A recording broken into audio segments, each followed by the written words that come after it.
fans! I'm back with my friends, poet Kate Davis. Hi! And translator Joaquin Gavilano. Hi.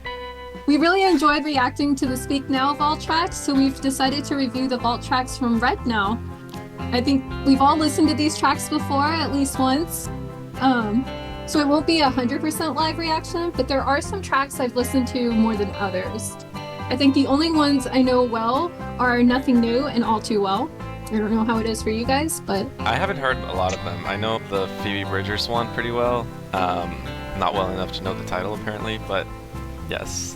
And the the same ones as you pretty much. I would say my favorite is definitely Nothing New, featuring Phoebe Bridgers. That's my favorite off these, but I've listened to...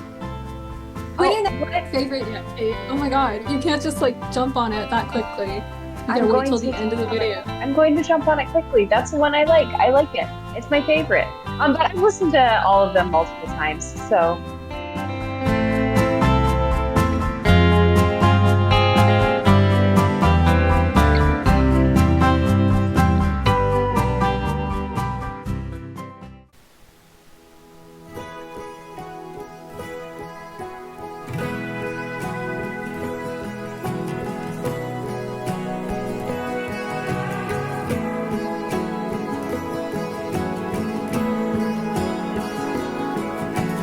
I know I'm probably better off on my own than loving a man who didn't know what he had when he had it. And I see the permanent damage you did to me. Never again, I just wish I could forget when it was magic. I wish it wasn't 4 a.m. Standing in the mirror saying to myself, you know you had to do it. I know the bravest thing I ever did was run. Sometimes in the middle of the night I can feel you again, but I just miss you and I just wish you were a better man. I know we had to say goodbye back of my hand, but I just miss you and I just wish you were a better man, better man.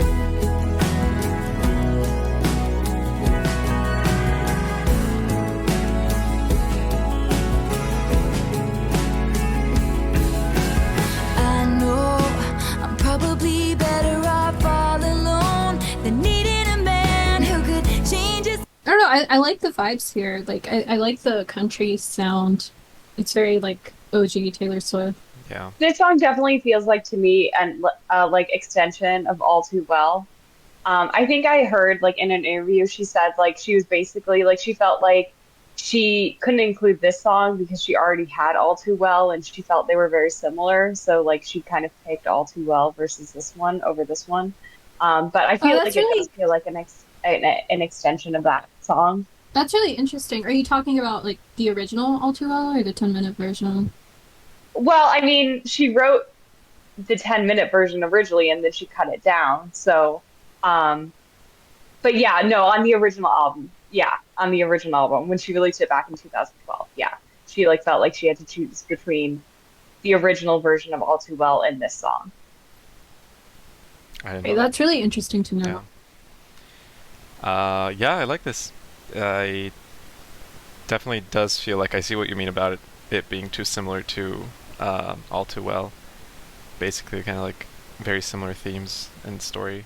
I don't see that yet, but then again, like, we'll see. Find it any given minute, and it was always on your terms. I waited on every careless word, hoping they might turn sweet again, like it was in the beginning. But your jealousy, oh, I can hear it now, talking down to me, like I'd always be around, push my love away, like it was some kind of loaded gun. Oh, you never thought I'd run. Sometimes in the middle of the night I can feel you again, but I just miss you and I just wish you were a better man. I know I think especially in the chorus, it shows potentially like why she chose All Too Well over this song, because I think the chorus in particular sounds more country Mhm. than All Too Well does. So I wonder if that contributed to the decision. I do think with Red, she was trying to move away from the country image. Exactly. That's what I Yeah, was for sure. going Like a for. lot of the songs are much more popish. Yeah, definitely that album was a little bit of a transition for her. Um, Hmm. and yeah, this song might feel a little more towards what she's trying to change from. But I just miss you and I just wish you were a better man, a better man.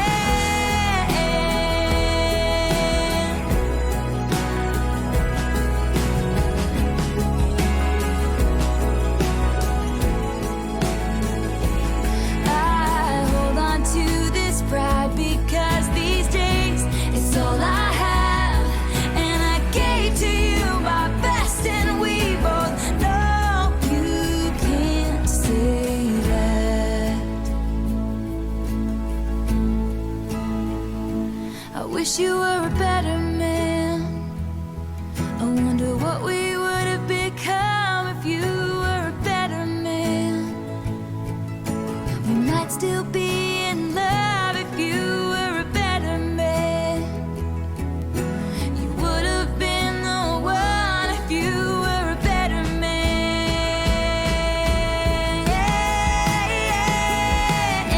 Sometimes in the middle of the night I can feel you again, but I just miss you and I just wish you were a better man.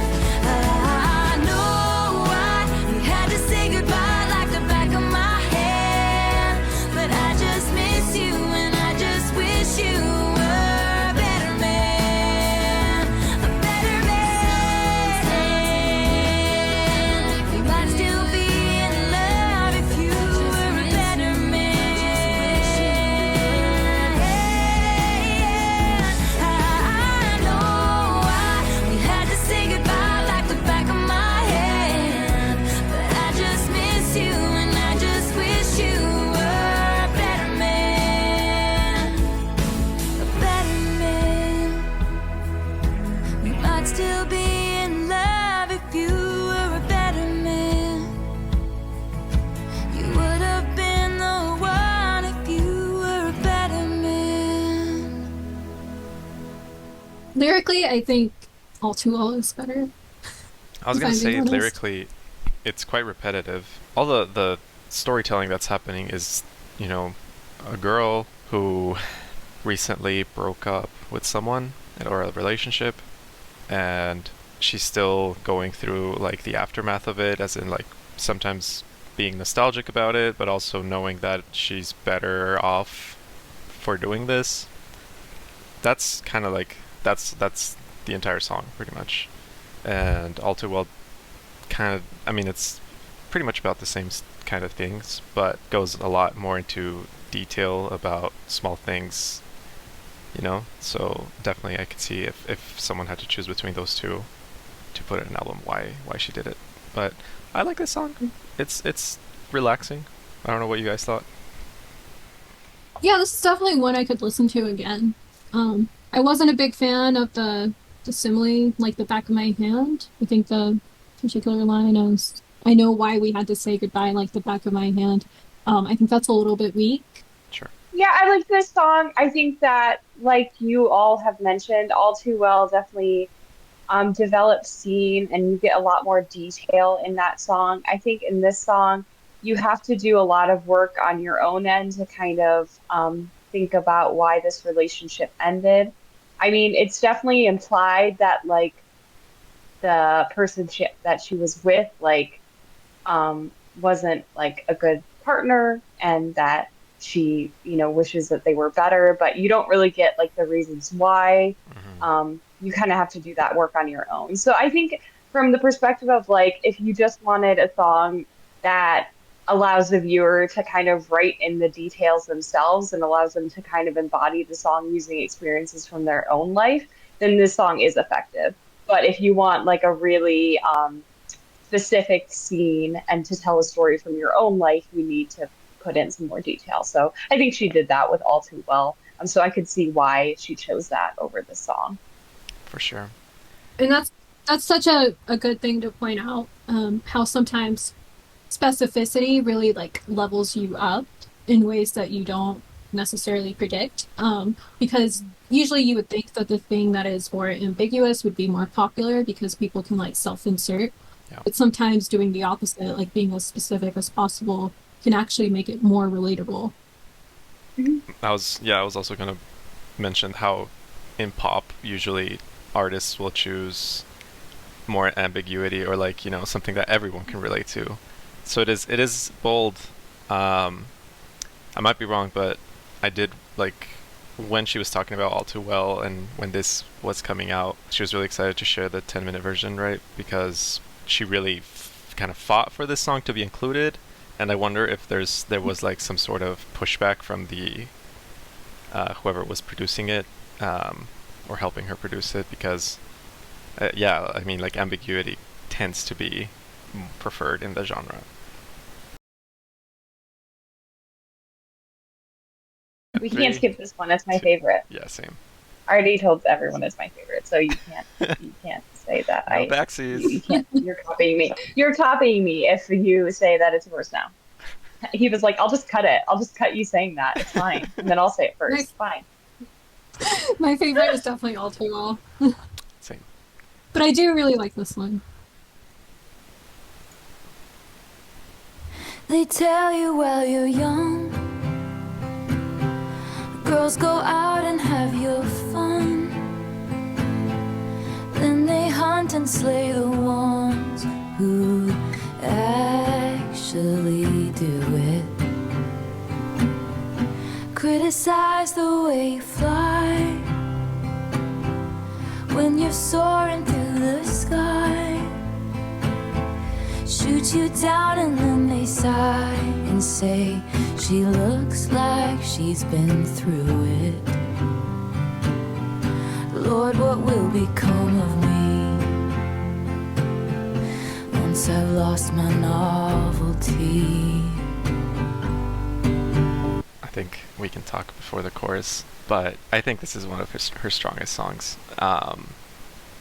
The Yeah, I'm surprised she didn't include this. Like, it is really like a great song. really is. And yeah, I mean, just the way it's introduced, the way she interweaves like a quotation, basically like someone, this is what people say, and naturally kind of go off from that. Really cool. And like the whole, comparing it to hunting, right? It makes me think a lot of like Little Red Riding Hood kind of thematics. I don't know, but yeah. Yeah. This like feels like to me like sonically, lyrically, and like compositionally like the opposite of like Cyndi Lauper's "Girls Just Want to Have Fun." And I think it's such like an interesting, like when you think about it that way, it's such an interesting kind of like take on that kind of idea. Yeah, for sure. I love that. That's so interesting. Did you look that up or did you come No, across it? no, Okay. I didn't get that from research. All right. Now, I will tell you that Better Man did win a Grammy. I got that from research. So, Can I say something about this song? yeah, go Um, for it. this song really opened up for me once I learned that Phoebe Bridgers dated Ryan Adams when she was 20 and he was 40. And he was like super emotionally abusive. And of course, like Taylor dated John Mayer, who was something like 13 years older than her. Um, and I don't know, I think it's really interesting that Phoebe decided to like guest star on this album with this song. And I'm sure that was like very intentional on Taylor's part. And maybe what brought them together is that shared experience of being young girls dating older men who were emotionally abusive. For sure. And I think this is just such a interesting um, reflection on age and aging and the way like society views women as they age. So I'm not surprised that it's Kate's favorite. Love you, Kate. Yeah, got it. Yeah. No comment. No comment on that. I've had too much to drink tonight, and I know it's sad, but this is what I think about. And I wake up in the middle of the night. It's like I can feel time moving. How can a person know everything at 18 but nothing at 22? And will you still want me when I'm nothing new? How long will it be cute? That chorus is too good. Yeah, it's a really good chorus. And I think you can see a lot of like you can see in the song that Taylor is definitely starting to feel the pressure of having to like reinvent herself with every single album. Yes. And like become a new thing with every single album. Because there's always this push of like, you have to be something different. Everything has to be something different and brand new. And the song is definitely like very indicative of that. Yeah. I love that line, how can a person know everything at 18 and nothing at 22? Like, that's such a great line. Yes. Such a great line. Do you mind if I talk about it? Go ahead. I think that is a really good example of how you can be very specific and yet very ambiguous and be effective, because like I think that line is such a universal feeling about aging, and how like you finally reach adulthood and you're like, oh, I'm an adult, I know everything, I can take the world on my own, and then just a few years later you really realize like, wow, I actually don't know anything. And it can be applied to so many different kind of scenarios, but for like the dating world and all, just life in general, moving on from college, right? Like so many different things. But it's great. And I think she's very smart to not make it, how can a girl know everything at 18 but nothing at 22? I think it was very a smart decision to make it like a person, like so it can apply to everyone, not just like a specific, Yeah, it's a human experience. Right. Will it be cute? All this crying in my room, when you can't blame it on my youth and roll your eyes with affection. And my cheeks are growing tired from turning red and faking smiles. Are we only biding time till I lose your attention and someone else lights up the room? People love an ingenue.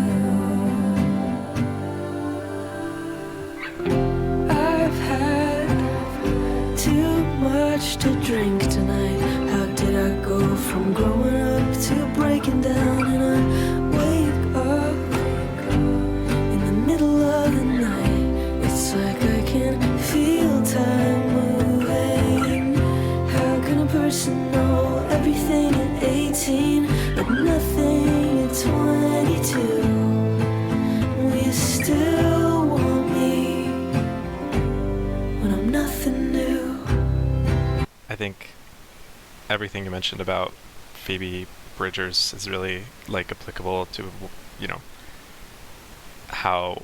what a good decision it was to bring her in, but also like her voice is so perfect for this song. And like anyone who likes her music and the music she does with Boy Genius as well, like just loves the kind of nostalgia that she evokes and that pitch she sings in. Also, I don't know if you guys noticed, but the what are these called? Hourglass is like going down with the music, and I thought that was a really cool little detail for the lyric video, especially with the line that she just sung about time.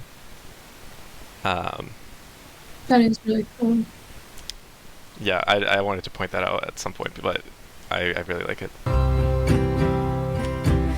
I know someday I'm gonna meet her. It's a fever dream, the kind of radiance you only have her but 17. She'll know the way and then she'll say she got the map from me. I'll say I'm happy for her, then I'll cry myself to sleep. Oh,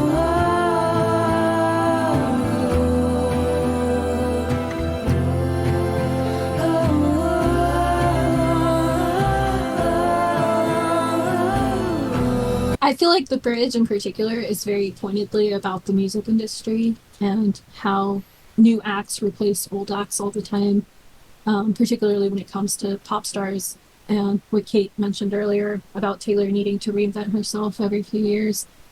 I think this really gets to the heart of that and how she maybe feels every time a new act comes up and seems like it might take over. Yeah, I never thought of that. That makes a lot of sense. Yep, it makes a lot of sense. How much sense does it make? It makes a lot of sense. It makes a It lot makes of so sense. much sense.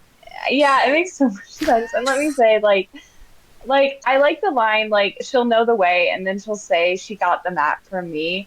I feel like, maybe she could have gone a little bit in more like depth about that idea, because I think this song definitely implies that, like, I mean, it says right after that she's gonna cry herself to sleep. But I do think that, like, Taylor kind of prides herself on, like, making a way for, like, newer female artists. So I think she could have maybe gone a little bit more in depth with that. But, like, what do you want? It's a song, and it fits well with the song. So, we don't need a whole exposition about it. It's fine. I disagree. I think that's a perfect line. No notes. Okay, all right. Wow, okay, fine. It's, yeah, whatever. I feel a little It's uncomfortable totally fine. here. Wait, who do you agree with, Joaquin? Oh no, don't give me that. Yeah, who do you agree with? No, I'm just saying, who do you agree with about it? I think the things you're talking about could have, like, it would have been really cool had it been more, like, had she delved more into it. I do really like the way it stands already, so maybe not on this bridge, but if there was a chance, it was probably here too. So I kind of see, like, what you mean.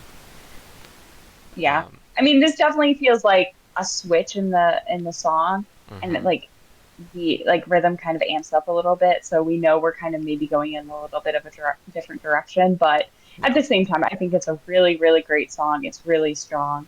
But yeah, I think this would have been maybe the opportunity to do that. But Heba thinks it's perfect. So. Can I just defend my viewpoint? Sure. Yeah. I think the reason I feel that way is because I think that this song isn't interested in providing solutions so much as just like talking about this like very sad thing, which is aging and like aging out of the industry. And so I feel like if any more attention was given to that line, or any more, if that line was drawn out in any way, it might potentially start veering into solutions, whereas like this song isn't interested in that at all. It feels like to me. It's just a really sad song. Yeah, no, that's a really good point. I agree with that.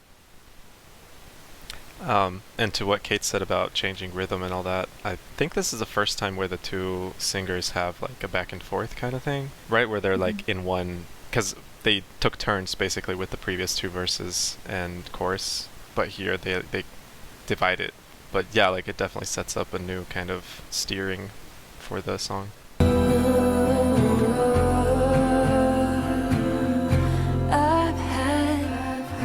Too much to drink tonight, but I wonder if they'll miss me once they drive me out. I wake up in the middle of the night, and I can feel time moving. How can a person know everything at 18 but nothing at 22?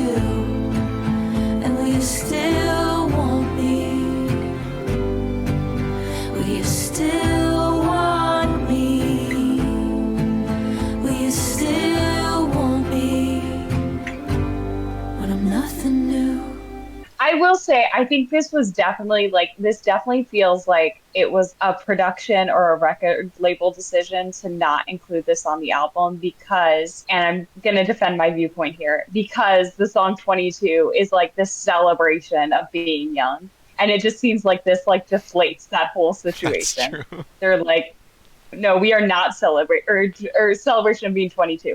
No, we are not celebrating being 22 in this song at all. So I feel like I could definitely see them pushing back against this a lot. I hadn't thought of that. That Yeah, is such a good point. yeah, I've been a fan of Taylor since like the fifth grade, but I feel like if she had released the song sooner, I might have been a bigger fan sooner. Just because like I think it shows so much more from her than what we're used to with her first few albums up to this point. Agreed. I think it like the fact that she had to wait so long to release this though just kind of shows like how calibrated like everybody was making her image and her music and like how Yeah. little control she had over what ended up on her album. And I'm really glad she was Yeah. able to eventually release it because I do think it shows like so much more depth and so much more great storytelling that she's capable of. Yeah, I say that because I did like critically analyze 22 in my humor column in college because there's a lot of really funny lines in that song. And that's also on this album, so I know exactly what you mean. So she gave this song to Sugarland. This is another song that she gave to somebody else and then just re-recorded for this album.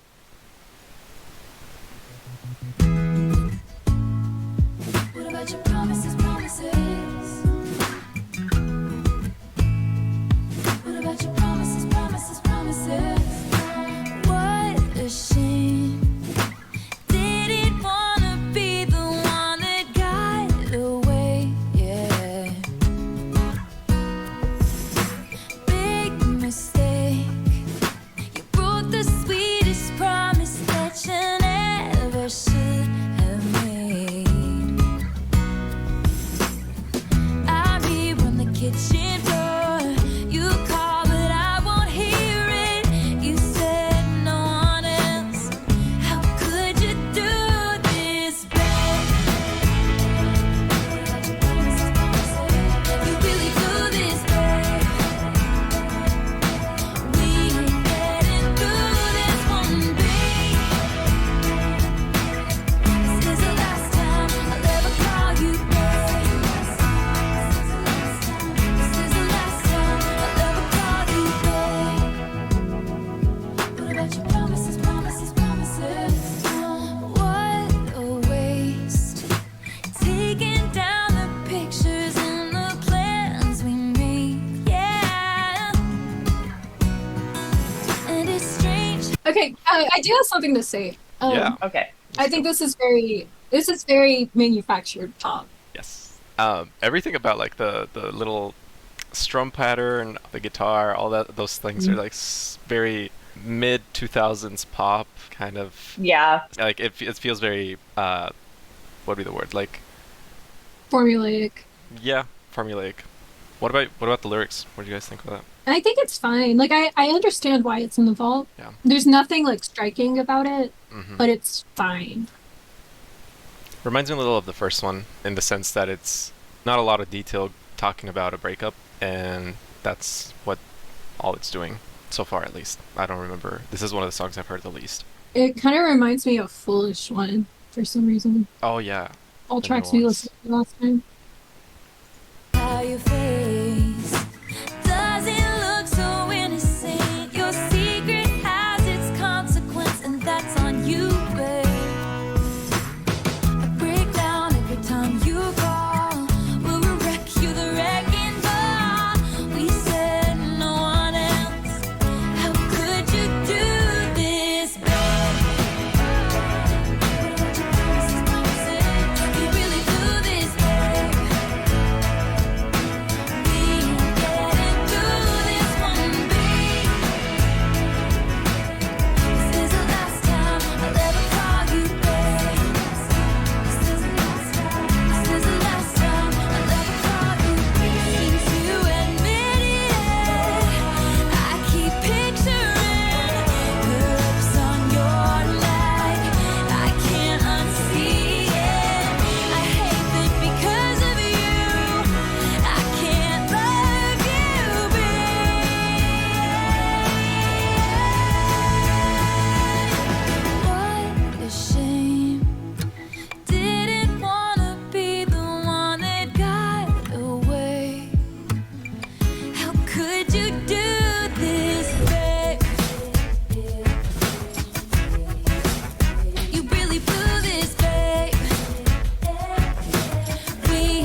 I don't think my thoughts have changed from the.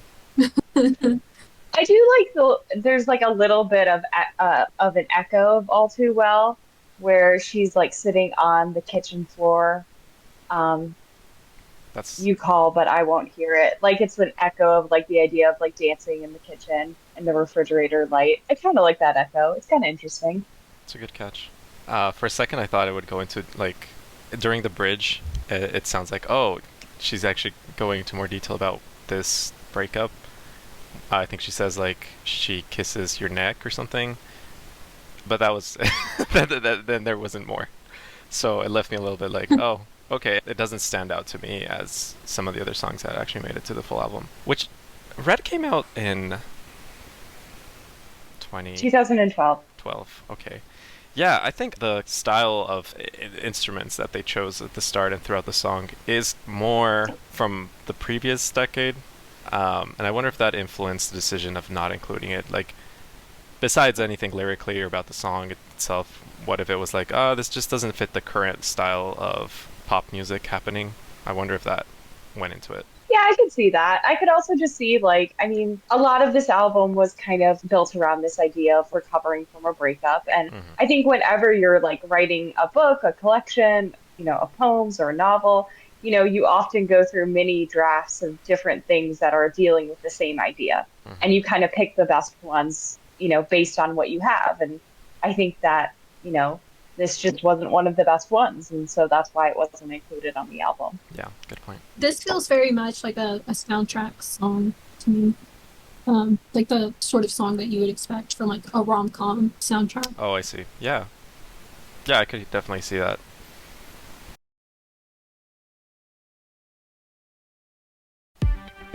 Ooh. I know that you like me, and it's kind of frightening.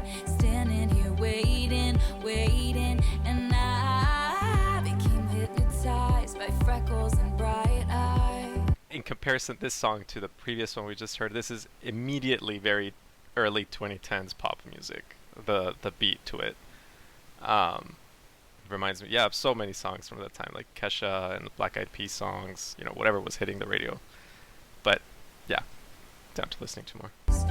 Tongue-tied, but now you're so far away and I'm down, feeling like a face in the crowd. I'm reaching for you, terrified, 'cause you could be the one that I love. I could be the one that you dream of. A message in a bottle is all I can do. Standing here hoping to get to you. You could be the one that I keep, and I could be the reason you can't sleep at night. A message in a bottle is all I can do. Standing here hoping to get to you. These days I'm wrapped. Would Betty like to say something? No, Betty would not like to say something. She's good. She really likes the song. It's definitely one of her favorites. Cool. Lovely. Hey, I'm loving this actually. Like, I don't think I've heard this song enough.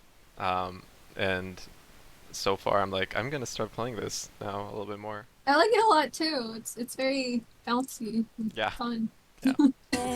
Look how you made me, but time moves faster, replaying your laughter, disaster, 'cause now you're so far away and I'm down, feeling like a face in the crowd.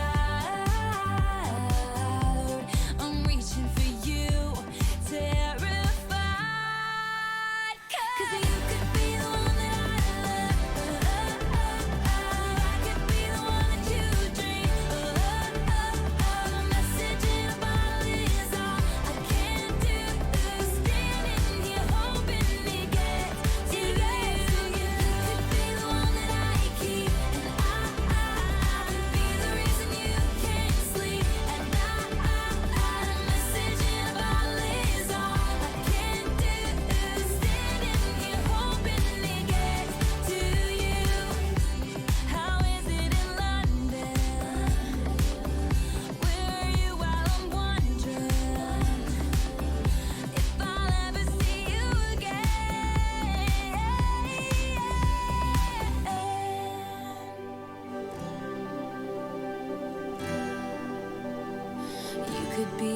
that I love. And now I'm standing here hoping it gets to you. 'Cause you could be the one that I love. I could be the one that you dream of. A message in a bottle is all I can do. Standing here hoping it gets to you. You could be the one that I keep, and I could be the reason you can't sleep. I can't sleep, and the message in a bottle is all I can do. Standing here hoping it gets to you. You could be the one that I love. You could be the one that I love, my love. And now I'm standing here hoping this gets to you. That was a lot of fun. It was I a like that a of fun. lot. I'm It was left, okay. I'm left wanting more actually. Like, and again, like the last one, it gets to the bridge and it's like, oh, we're getting to more detail, but it just says how's stuff in London, and that's about it. That's about the extent we get of like what makes this specific. I mean, if this was being workshopped or something, I'd just be like, I want more detail, or like this could be pushed a lot more. But I like it. It's a very Well, poppy, I think jumpy song, and I like what it's doing. I think it's interesting because I don't know. I mean, this person isn't necessarily her like lover, right? I mean, it starts off with this idea of like she sees this person, she maybe wants to be with this person, but she isn't. And the only way she can let them know that she likes them is by like giving them this message in a bottle, right? Yeah. Yeah. Okay, you're right. Which is a great method to reach someone. Yeah, I mean, it's a really terrible method because, like, I mean, that bottle is never going to get to them, you know? Like, people don't communicate So that maybe way. that's Like, the maybe, point. like, yeah, like maybe, I don't know. Maybe she doesn't want them to know. Yeah, so she's choosing the least effective form of communication to let them know. I don't know. I kind of like that idea. A text message would do, though. She was also like writing this in the gold era of Facebook, so it was like there were a lot of easier ways to find someone. No, but yeah, I agree with what you're saying.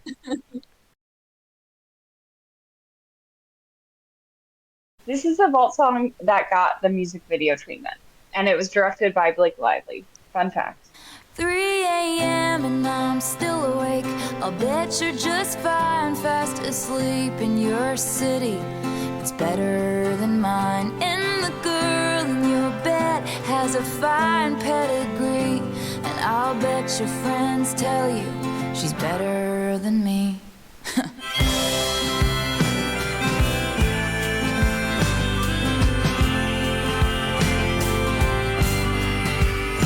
Well, I tried to fit in with your upper crust circles. Yeah, they let me sit in back when we were in love.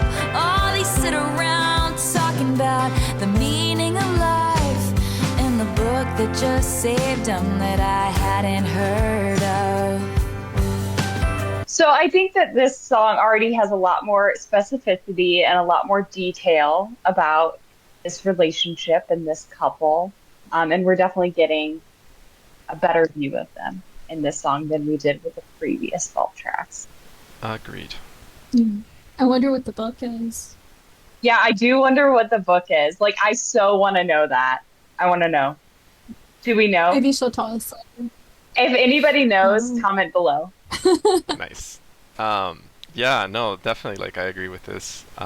This is one of those songs that, like, I just haven't heard, and a lot of the songs in the vault I just haven't had time to listen to, but I am liking a lot of what I'm hearing right now. Feels like a first-time reaction. You're done and it's over. I bet you couldn't believe when you realized I'm harder to forget than I was to leave. And I bet you think about me.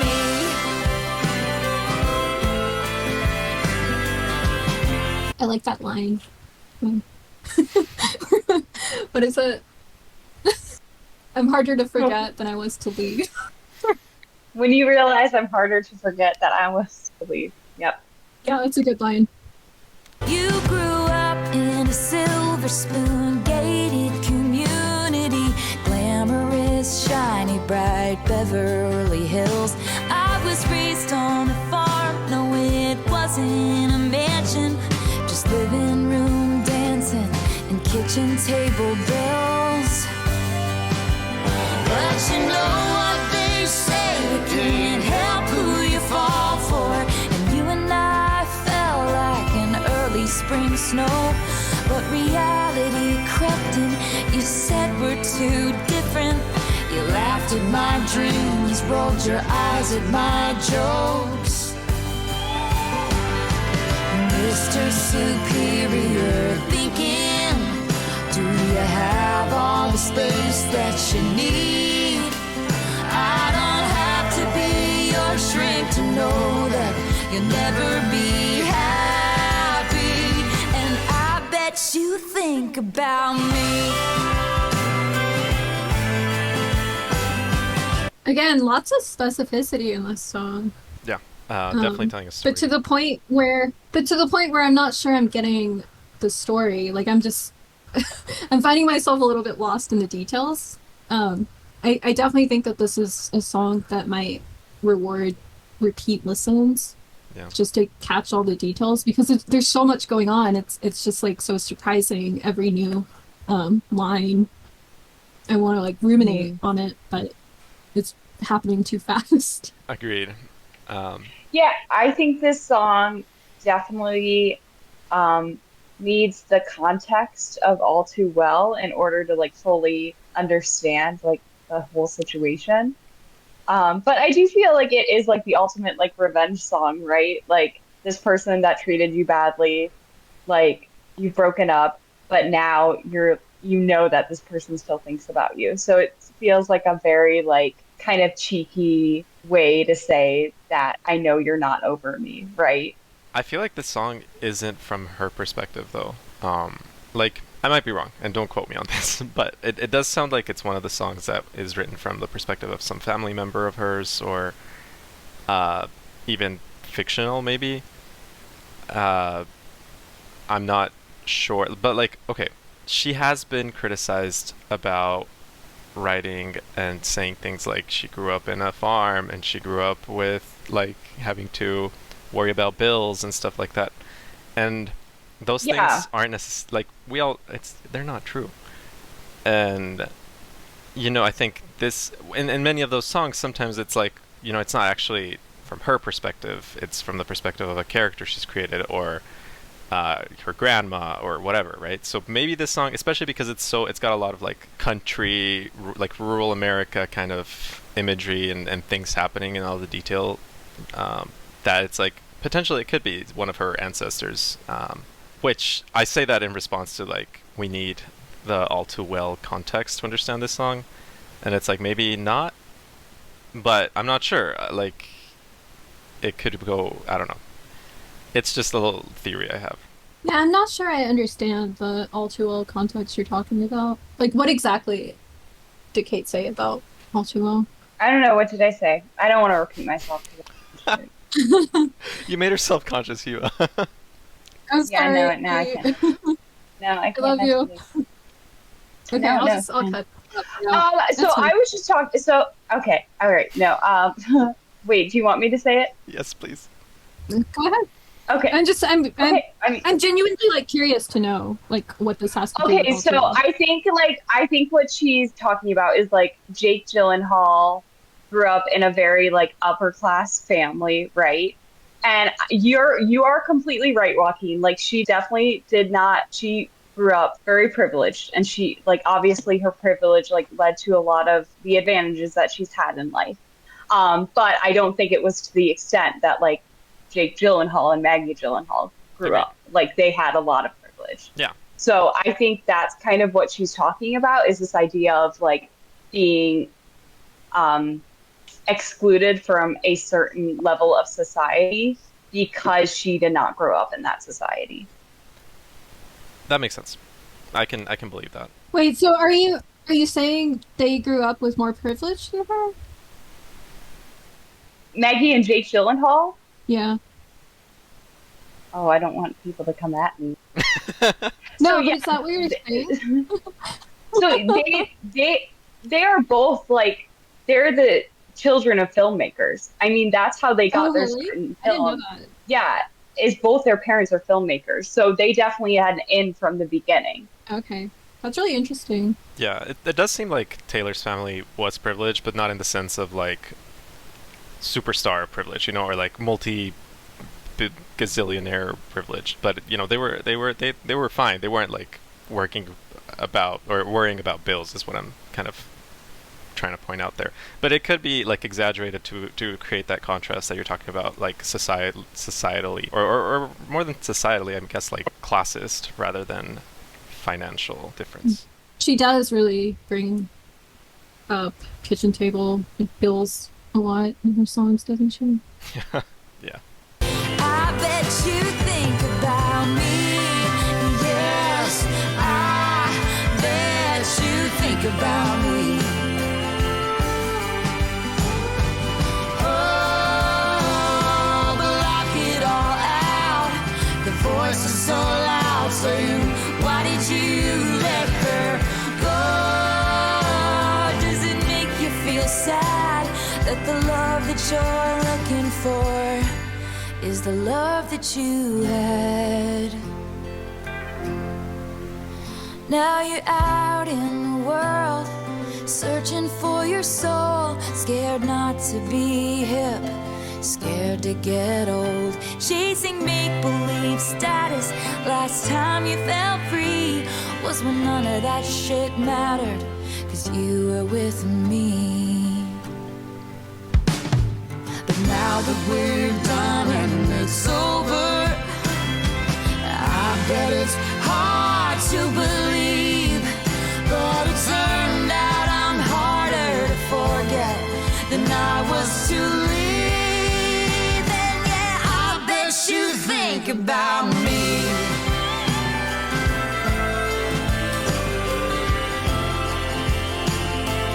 I bet you think about me. Yes, I bet you think about me. I bet you think about me when you're out at your cool indie music concerts every week. I bet you think about me in your house with your organic shoes and your $1 million couch. I bet you think about me when you say, oh. I'm sorry. Look, I really, really wanted to bring up the couch and the fact that we're like focusing on it so much and how funny that is. Yeah. But then she actually had a line about a couch, Yes. so it was beside the point. Yes. I think we were synced there because I was thinking the same thing throughout. I'm like, really funny. We're just staring at this leather couch and zooming in and out, and then that line came. I was like, okay. But now I definitely don't think this story is about her grandma. If the guy was going to indie music concerts every week, I just imagine this old hip like It old is dude. not. It is not. Yeah, but I It is mean, not. it could still be a fictional character if she wanted to. I don't know. I'm giving myself the benefit of the doubt. But the couch. Do we think Jake Gyllenhaal? Do we think Jake Gyllenhaal has $1 million couch? This is the question. Yes. And Pause. organic shoes. 100. Yes, 100%. See, that's what I'm saying. I 100% believe he does. My God, Oh, if you're ready, she's sorry. insane. She wrote a song about me. I bet you think about me. She wrote a lot of songs about you. I love that. I love my that God. ending. Yeah. That was good. I don't know if it's a song I'll like listen to repeatedly, but yeah, I enjoyed that. I think stylistically it's not a song that it makes me want to replay it necessarily to just listen to, but I think it's good. I think it's more like she's just venting on paper about stuff in this relationship. Well, we've got Mr. Superior Thinking, which reminds us of Mr. Perfectly Fine, right? hmm Which album is that from? I know it was a vault track, but was it Fearless? I think it was Fearless. Yep, it was Fearless.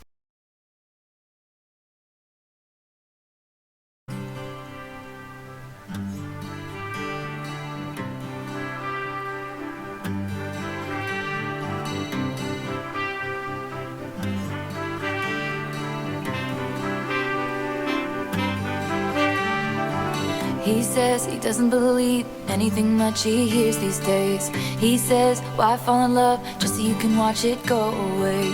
He spends most of his nights wishing it was how it used to be. He spends most of his flights getting pulled down by gravity. I call just checking up on him. He's up 3 a.m. pacing. He says it's not just a phase I'm in. My voice comes out begging.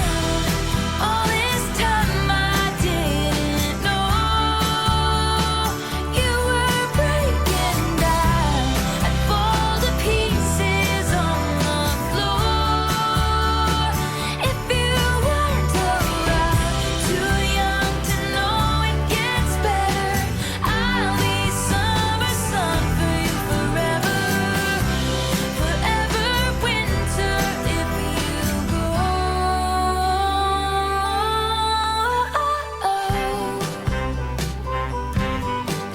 Oh, this is a sad song. I'm really liking it. It's like a really sad song. Yeah, I could see it be a part of the original Red album towards the end, considering it's so much about fall and kind of like that's a lot of the aesthetic, and maybe transitioning into winter by the end of the album. I don't know, but I'm liking it. This sounds like maybe the themes were a little bit too serious. Like I think this is about something a lot darker, maybe, than what's explored on Red. Yeah. Yeah.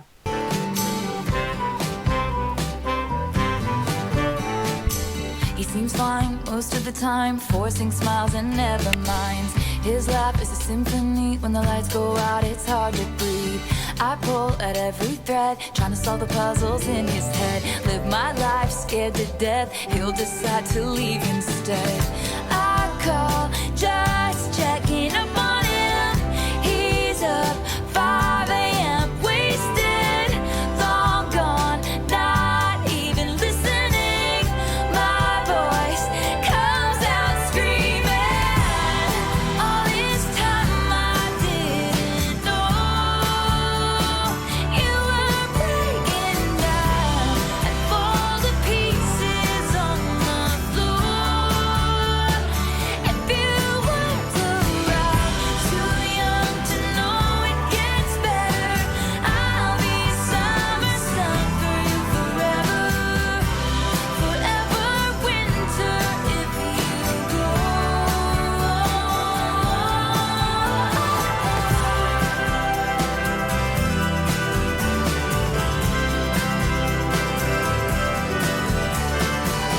If I was standing there in your apartment, I'd take that bomb in your head and disarm it.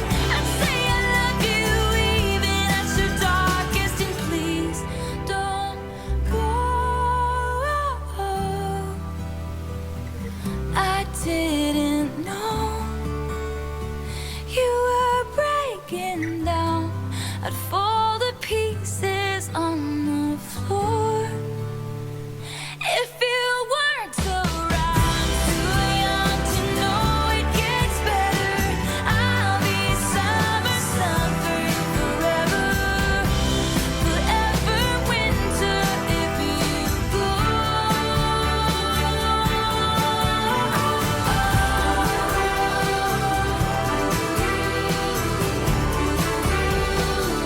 I'll be summer sun forever. At 3 a.m. we said, all this time I didn't know. At 5 a.m. we said, I'd be pieces on the floor. Forever winter if you go.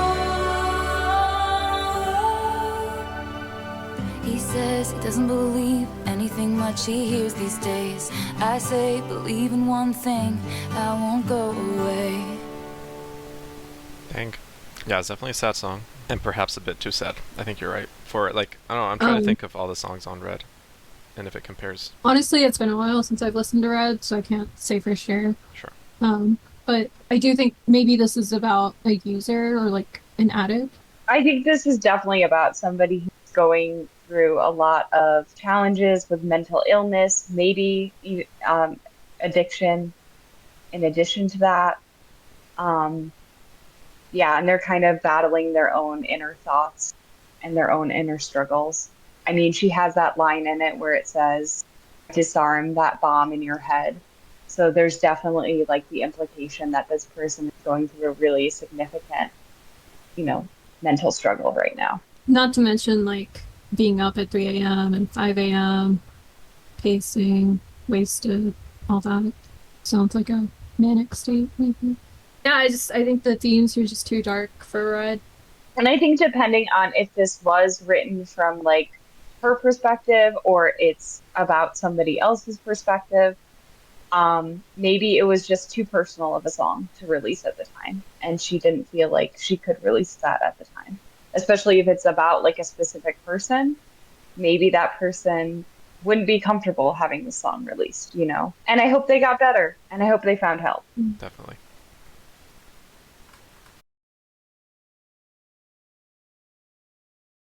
One, two.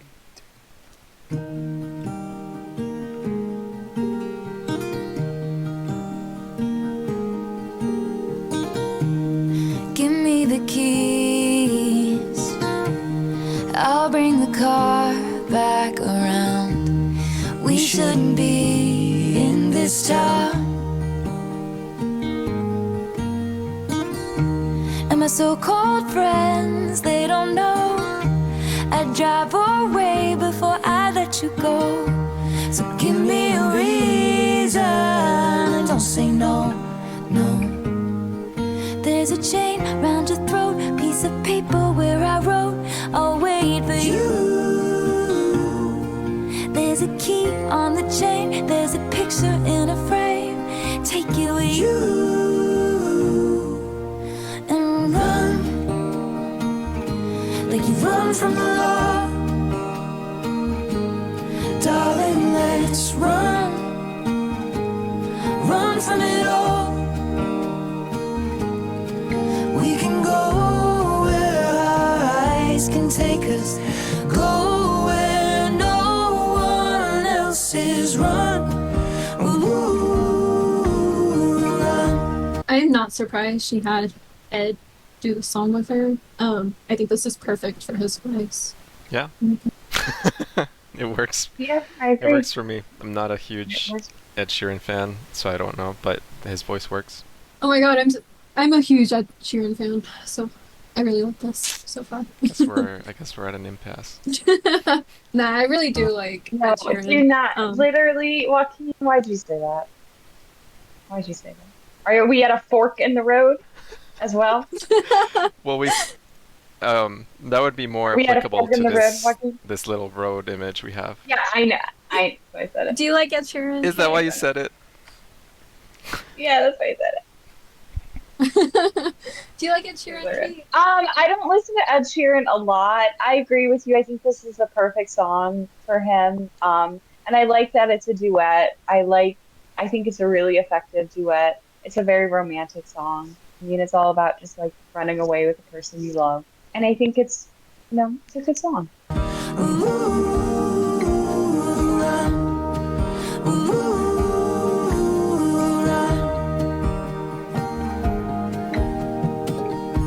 See you laugh like a child, and I sing like no one cares.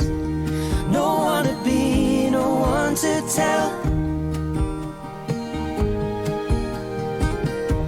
I could see this view 100 times. Pale blue sky reflected in your eyes. So give me a reason and don't say no, no. And the note from the locket, you keep it in your pocket since I gave it to you. There's a heart on your sleeve, I'll take it when I leave and hold it for you. And run, like you run from the law. Darling, let's run, run from it all. We can go like they're trying to chase us, go says run. Ooh, run. Ooh, run. Ooh, run. There's been this hole in my heart. This thing was a shot in the dark. Say you'll never let them tear us apart. And I hold on to you while we run. Like we'd run from the law. Darling, let's run. Run from it all. We can go where our eyes can take us. Go where no one else is. Run. Ooh, run. Ooh, run. Ooh, run. Ooh, run. I mean, I definitely think the lyrics could use some work. Some of those similes left a little to be desired. Like, we'll run, like we're running from the law. Like, what is that?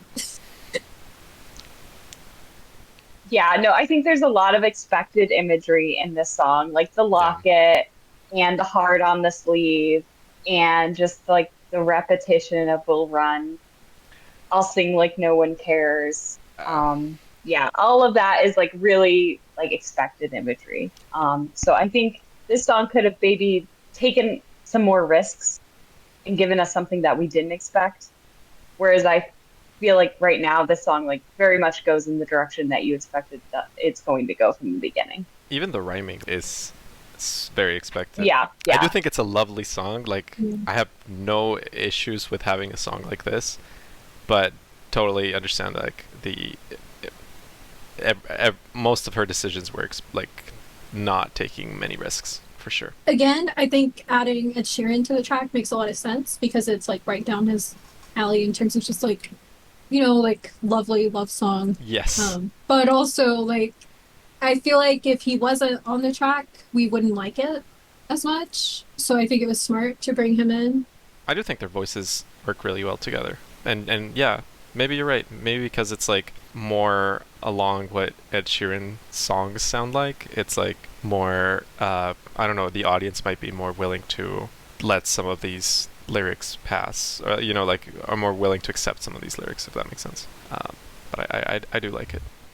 But to be fair, like, is Ed Sheeran just the expected choice for this song? Like, could that have been another risk that she could have taken by bringing in somebody that nobody would expect?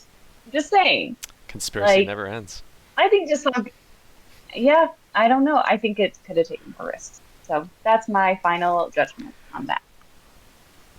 I just want to address that response. I think despite it being the expected pick, I still think it was a smart decision because, again, I think Ed Sheeran just helps level the song up in a way that I'm not sure another artist would. Because let's be real here, it's not a great song if we're being honest and just like looking at it from a purely like objective viewpoint, just like the lyrics and the music. Like it's not a very striking song. So I think it was smart of her to bring it on. Who would have been a riskier singer to bring in? Someone like unexpected? Are you thinking of like Gene Simmons or something like? Okay, maybe not Gene Simmons. Is that way too far? I wasn't gonna go with Gene Simmons. I don't know. I'd have to think about it. I can't just think off the top of my head. You know, that's like, fair. I can't come up with it like that. You're expecting too much from me. Not Gene Simmons. That's all I gotta say. That's my final. I'm just trying to find the final line thoughts of on that. risk. In case Taylor Swift watches this video Axl and needs Rose. help Like, I finding feel like a Axl line. Rose would have been the unexpected Axl Rose. choice. You know.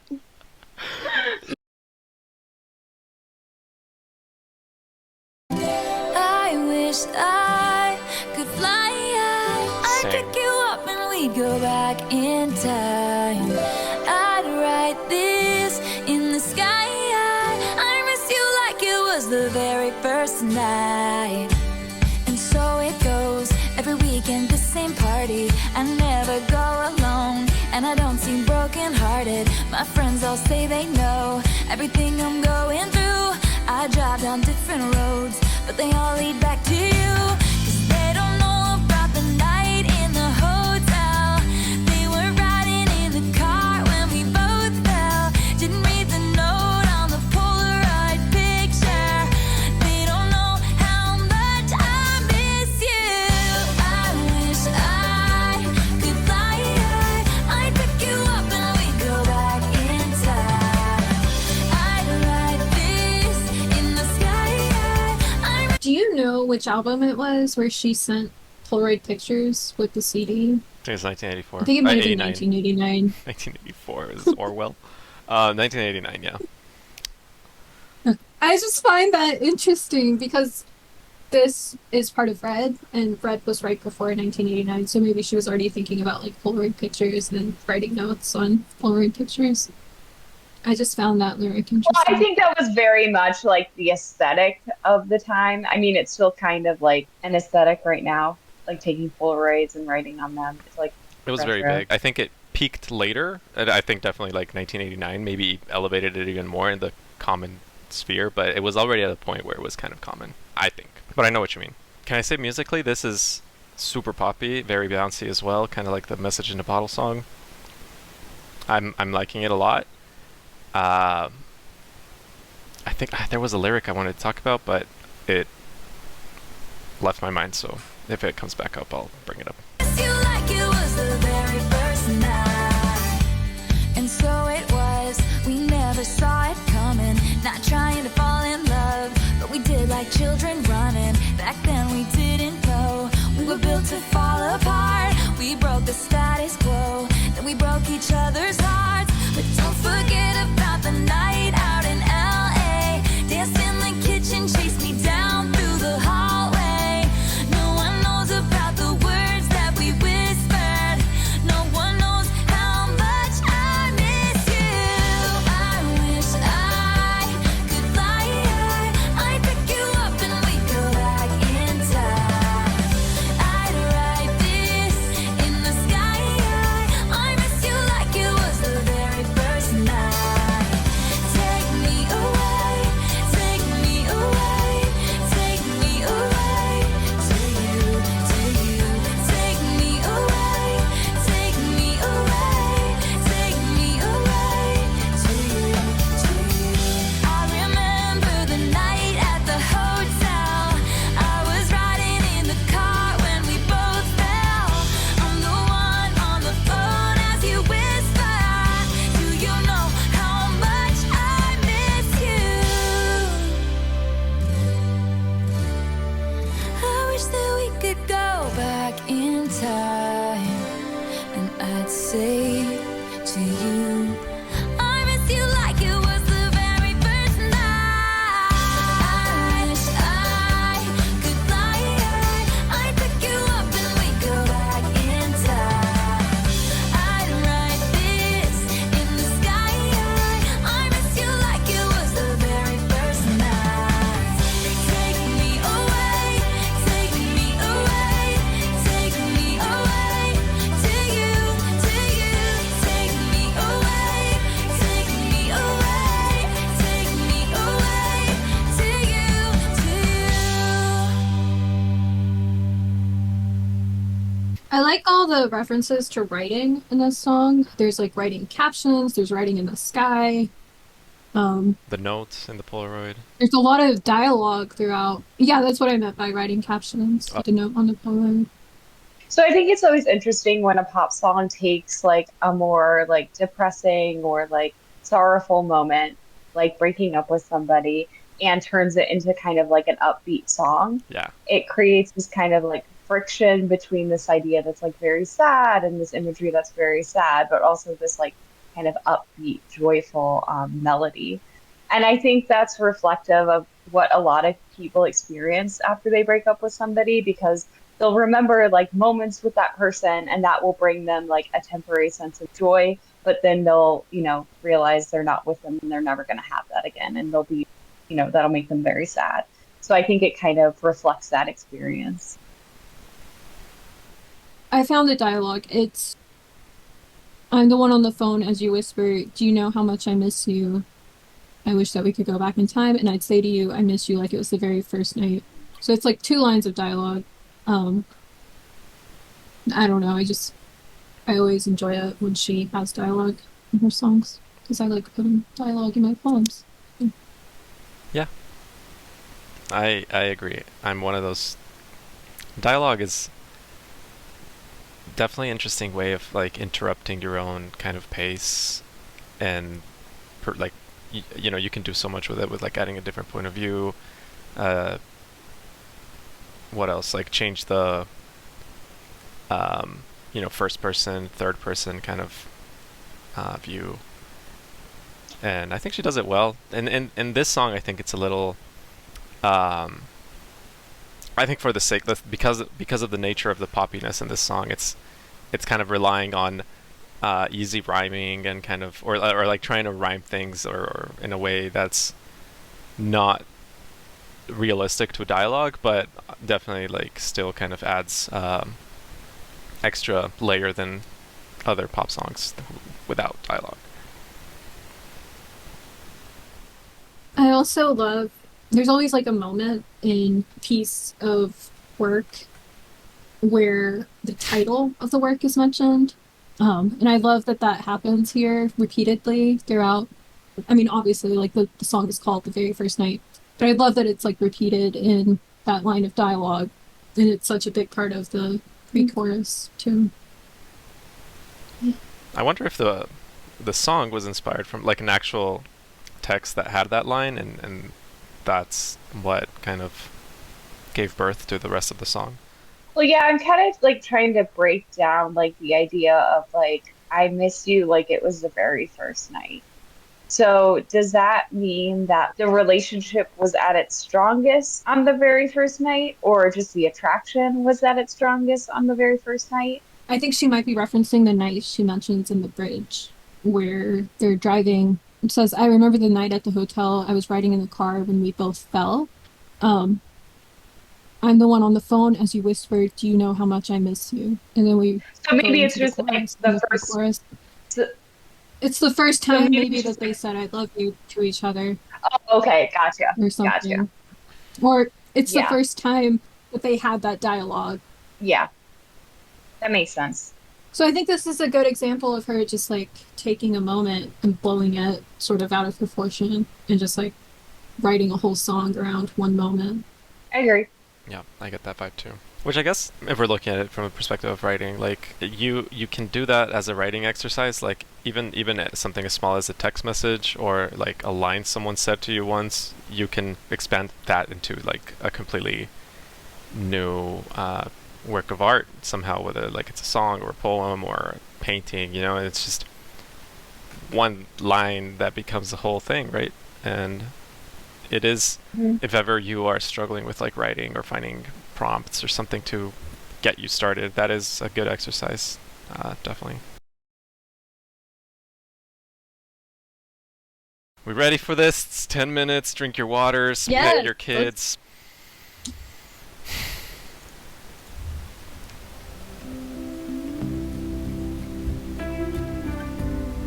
God.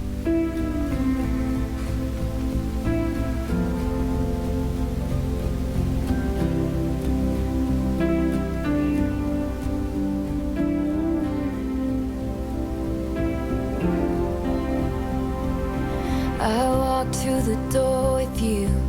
The air was cold, but something about it felt like home somehow. And I left my scarf there at your sister's house, and you still got it in your drawer even now.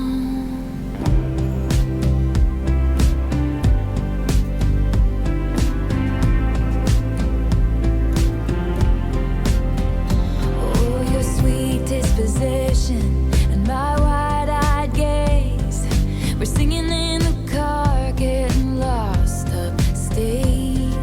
Autumn leaves falling down like pieces into place, and I can picture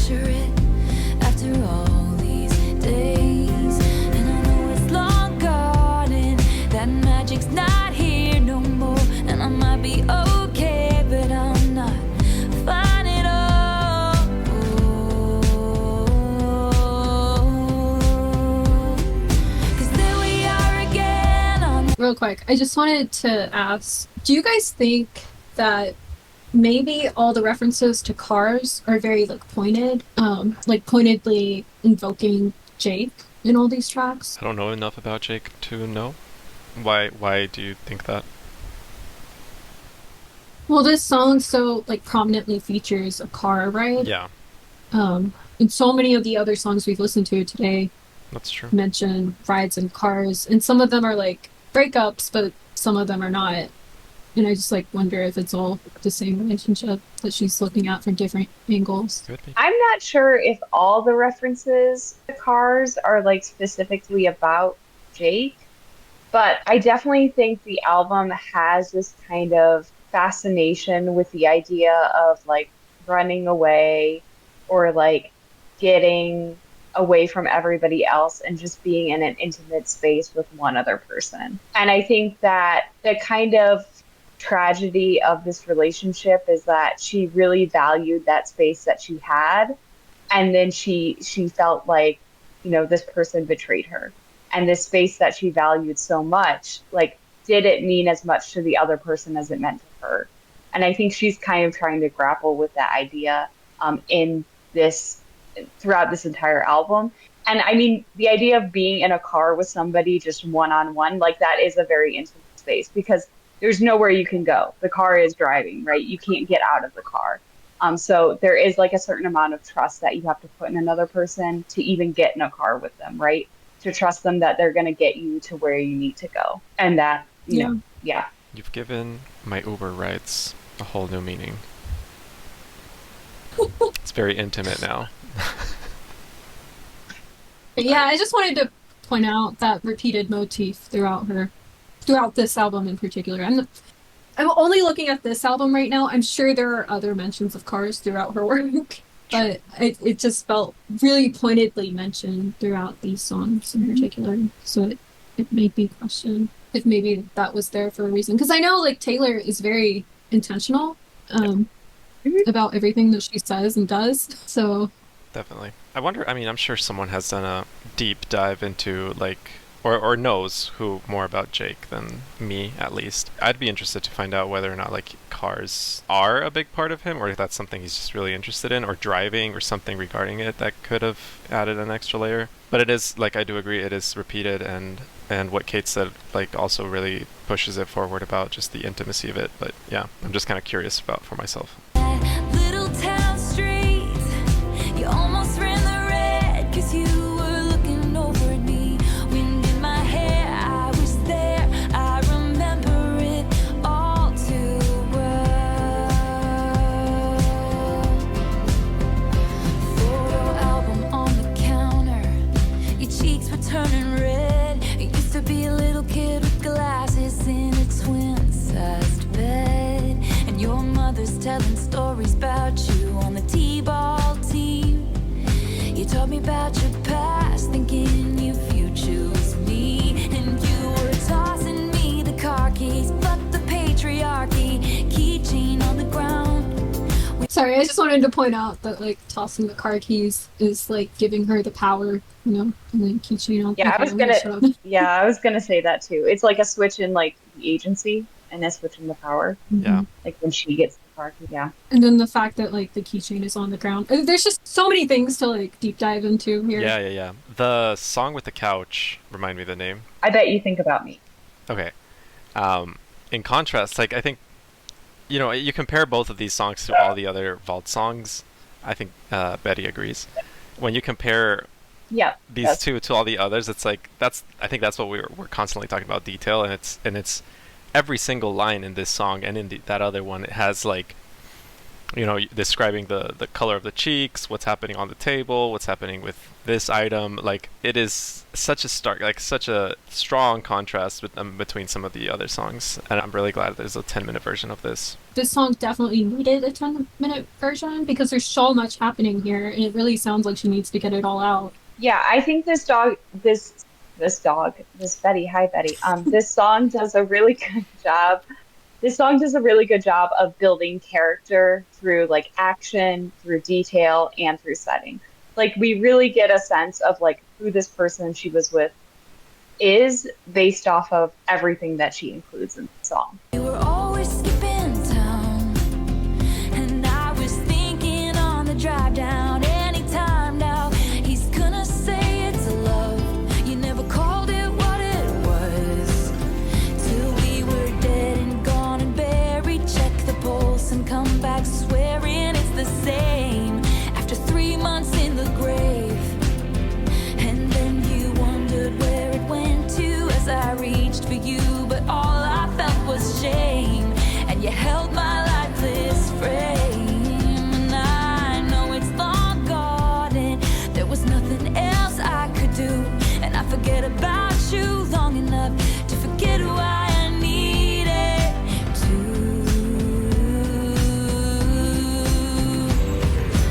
Here we are again in the middle of the night. We're dancing around the kitchen in the refrigerator light. Down the stairs, I was there. I remember it all too well. And there we are again when nobody had to know. You kept me like a secret, but I kept you like an oath. Sacred prayer, and we'd swear to remember it all too well.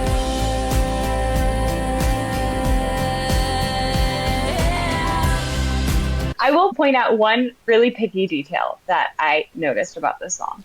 So in the scene, we are dancing around the kitchen in the refrigerator light, but suddenly we're going down the stairs. So I'm wondering, like, is that just like, because like it makes it seem like they're dancing like down the stairs, but I don't, like, unless the kitchen is on the second floor, which usually they aren't, like they couldn't dance down the stairs at that point. I'm wondering if maybe it was meant to be a shift in like the camera focus of like, now we're viewing, like we are the viewer viewing them at the top of the stairs and we see like through the kitchen doorway them dancing. But I think she could have been a little bit more intentional if that was like the purpose of that line. I always made it to be that there's a basement. Like, I've seen Oh, that's interesting. like I've seen a lot of houses that have like a staircase in the kitchen to the basement. So it kind of made sense to me chronologically, like you're grabbing something from the fridge and then going to the basement. But I might be wrong. It is depending on architecture here. But yeah. I'll be honest and say that I thought she said that because she needed something to rhyme with bear. Oh, like they force it in there. Look. Yeah, like down the stairs, I was there.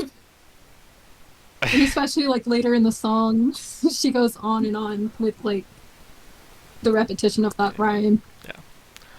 But I think that like points out like a very kind of flaw in that you can't have something rhyme just for the sake of rhyming. Like it has to make sense in the song too. I do think it makes sense in the context of the song as well. I think maybe initially it was there for the rhyme, but she's kind of expounding on the idea of this guy being in her space so completely that like not only is he in the kitchen, he's also down the stairs.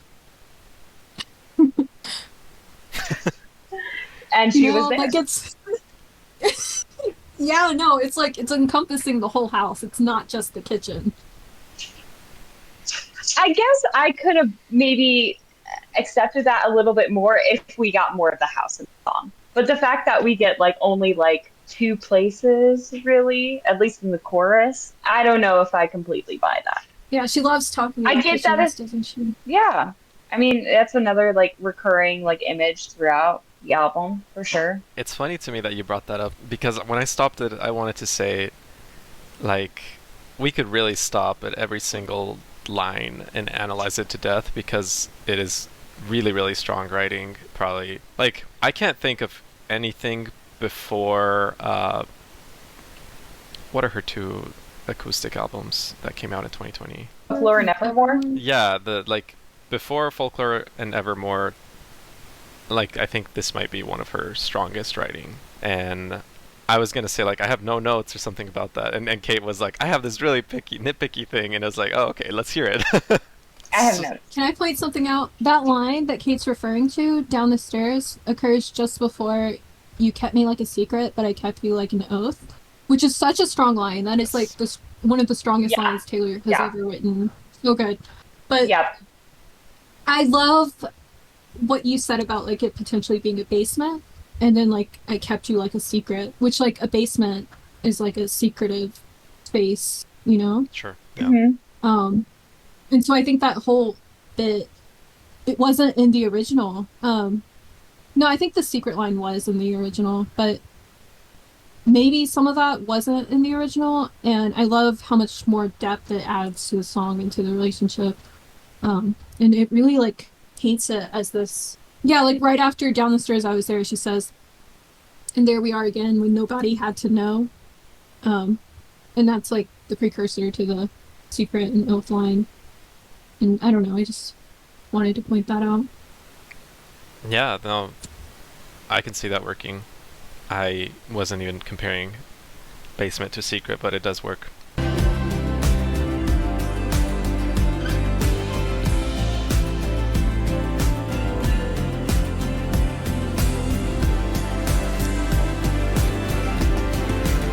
Well, maybe we got lost in translation. Maybe I asked for too much, but maybe this thing was a masterpiece till you tore it all up. Running scared, I was there. I remember it all too well. And you call me up again just to break me like a promise.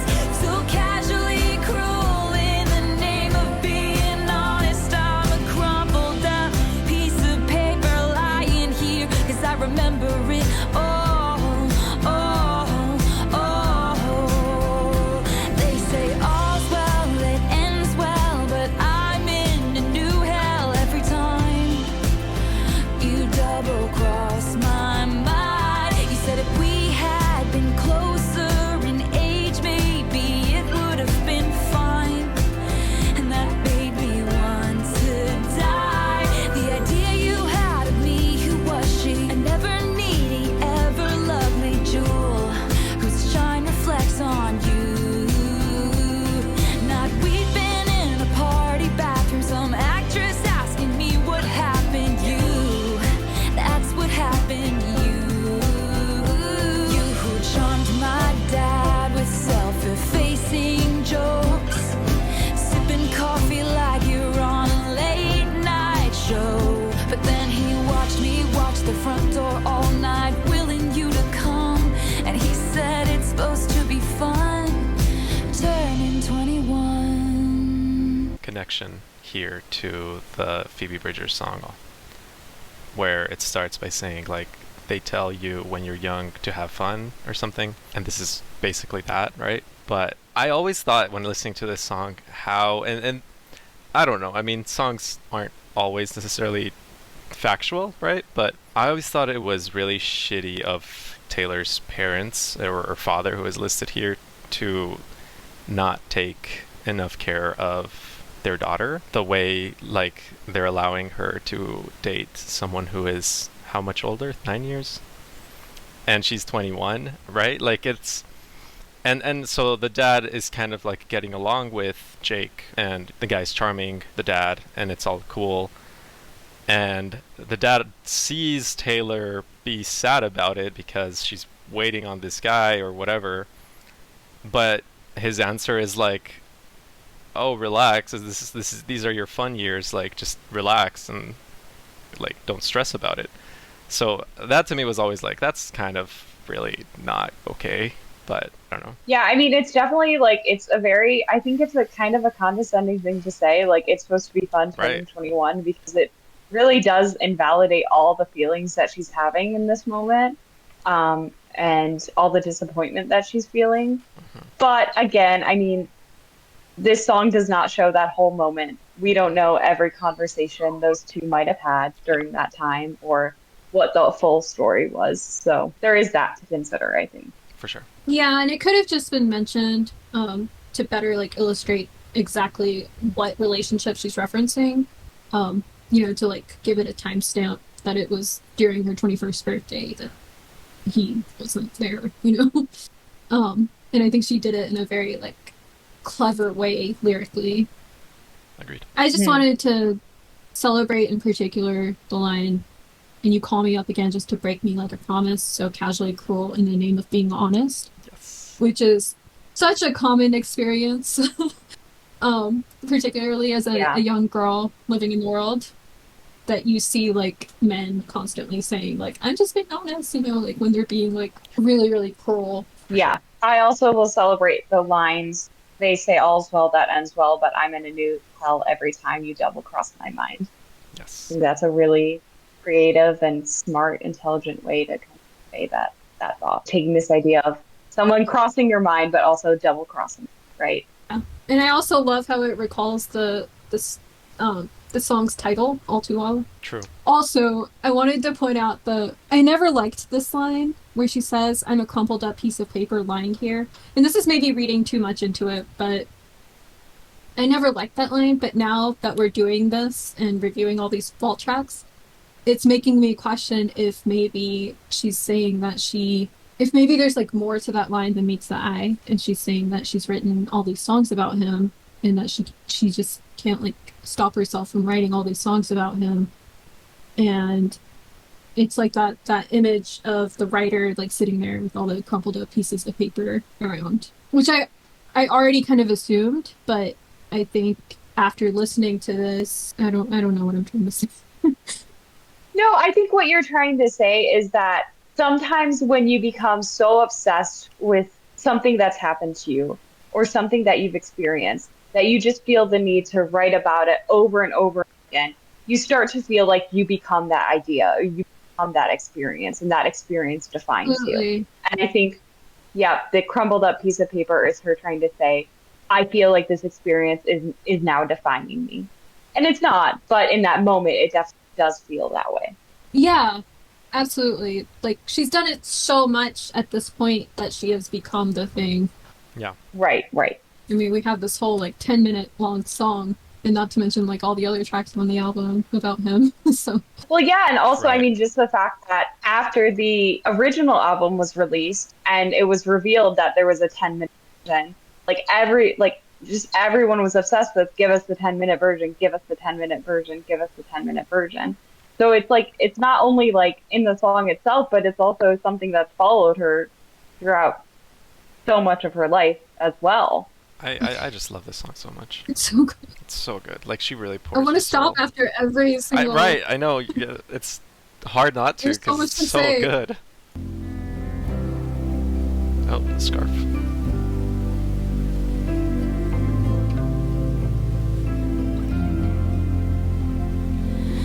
Time won't fly, it's like I'm paralyzed by it. I'd like to be my old self again, but I'm still trying to find it. After plaid shirt days and nights when you made me your own, now you mail back my things and I walk home alone. But you keep my old scarf from that very first week, 'cause it reminds you of innocence and it smells like me. You can't get rid of it, 'cause you remember it all too well. 'Cause there we are again when I loved you so. Back before you lost the one real thing you've ever known. It was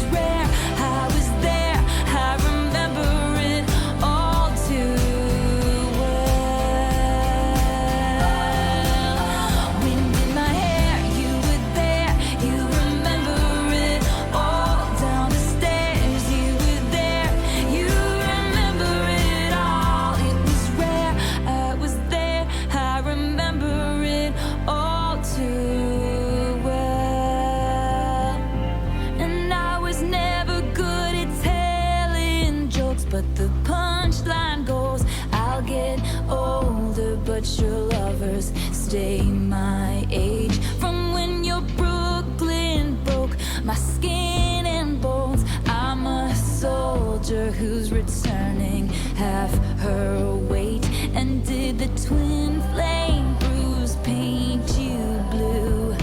Just between us, did the love affair maim you too? 'Cause in this city's barren cold, I still remember the first fall of snow and how it glistened as it fell. I remember it all too well. Just between us, did the love affair maim you all too well? Just between us, do you remember it all too well?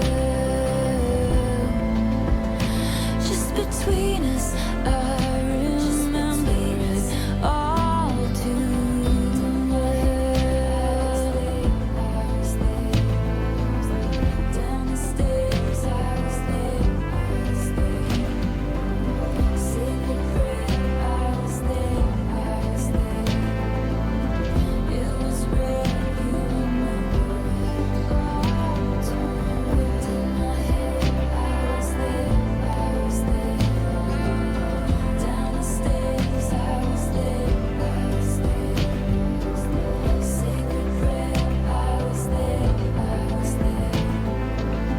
It was real, you remember it. And in my head, I was there. Down the stairs, I was there.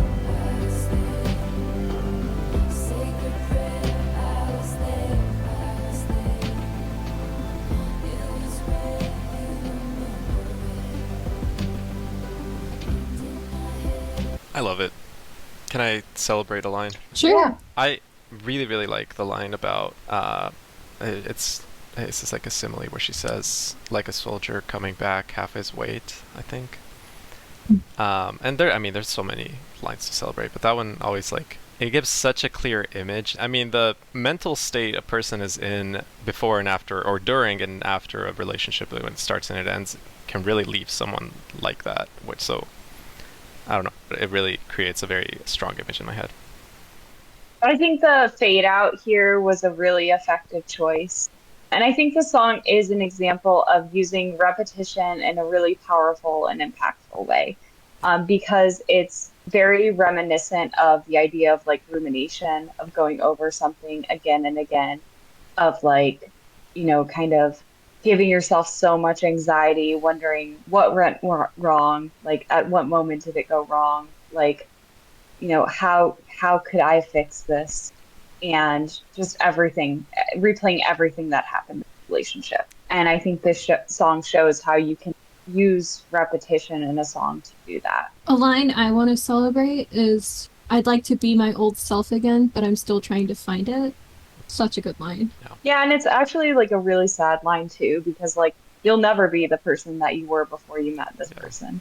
Like you'll never find that person again. I talked about this a little bit in my first Taylor Swift video back in February, but Taylor has this really interesting categorization thing she does, where she categorizes each of her songs based on what pen she might be using to write their lyrics. So she has like glitter gel pen songs, quill pen songs, and fountain pen songs. Glitter gel pen songs are like the fun, bouncy tracks you hear on the radio, probably what she's known for by people who don't actually listen to Taylor Swift, but just like hear on the radio. Quill pen songs are songs with lyrics that make you feel old-fashioned, whatever that means. I'm reading this from a thing. And she lists Anti-Hero and Snow on the Beach as quill pen songs to give you a sense of what that is. And then fountain pen songs, which are modern personal stories full of familiar references and vivid imagery. And of course, she said that most of her lyrics are fountain pen lyrics. And I do think that's where she shines, and she knows it. And that's why she keeps writing songs like this. And this song in particular feels like such a fountain pen song. I think it really like highlights her songwriting abilities exceptionally well. She definitely pours her soul into this song. Like you want to sing this, like, you don't want to just sing this, you want to like scream it, it's so, it comes from such a deep place that you really do feel.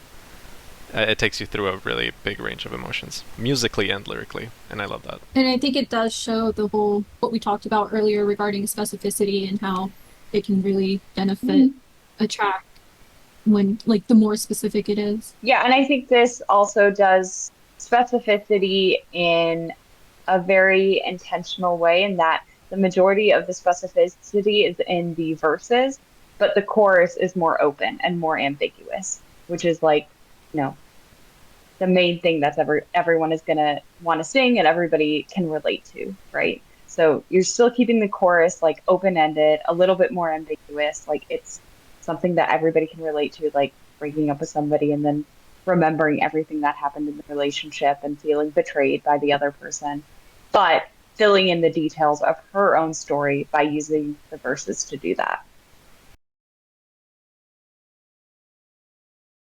Should we list our favorite tracks? All right. Yeah, should we list our favorite Okay, ones? Yeah, let's do that. Okay. What's everybody's favorite track? I got mine.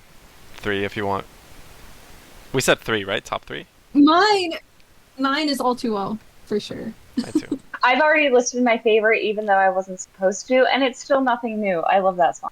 I love All Too Well too, Okay. but I love Nothing New. Nothing New is my second. That's my favorite. Should we list our top 3? Yeah, let's go around and do top 3. Okay. Who's starting? You can start. Okay, my top 3 are All Too Well, Nothing New, and probably Message in a Bottle. Okay. Am I going? You can Who's go. Yeah. going next?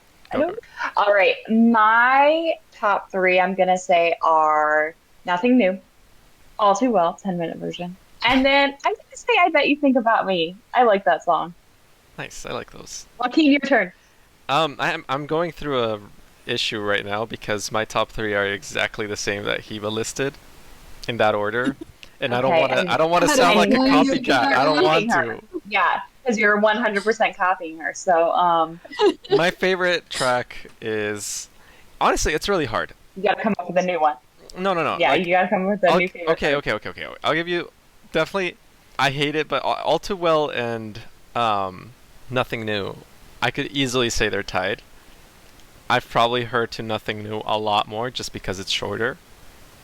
So obviously it's the song I can easily put into any playlist, not like All Too Well. But All Too Well is an experience, and I think that's what makes me favorite a little bit more. So All Too Well, Nothing New. I liked Message in a Bottle, but I'm not gonna say Message in a Bottle. Yeah. There was you can't another now. one I liked, and I don't remember the name. Was it Babe, Forever Winter, Forever Winter. Better Man, Forever Winter. Forever Winter? Okay, Forever Winter was really good. I liked Forever Winter. That's that was a a really close, good one too. Yeah. a close fourth. There were probably like 3 that I'm probably not gonna listen to again because I wasn't listening to them already, and they didn't. Oh, there was Will Run too. Well, forgot Run was about good. Is that the Ed Sheeran one, or is it just Run? I think Yeah. Oh, is it just Run? It Oh, might be. sorry. that one was good. I was surprised. I something like might that. I might listen to that one more. But yeah, I don't know. I could see myself listening to any of these again, and I'm not just saying that because I I really genuinely didn't like the vault tracks last time, but these vault tracks were actually really good. So Yeah, I think they're all good. They're all strong, and they all kind of stand on their own. I wouldn't say all, but Okay, well, we all know you do not like Everyone's Babe. circles. Okay, we got it. I don't like Babe. Well, we all know that Joaquin does not like Babe. I don't like a few of them, but that's Babe, okay. well, yeah, so you don't have to like everything. Everybody has their own thing, and you don't have to. Thank you for the reassurance. You're welcome. Um, I'm glad I could. Okay.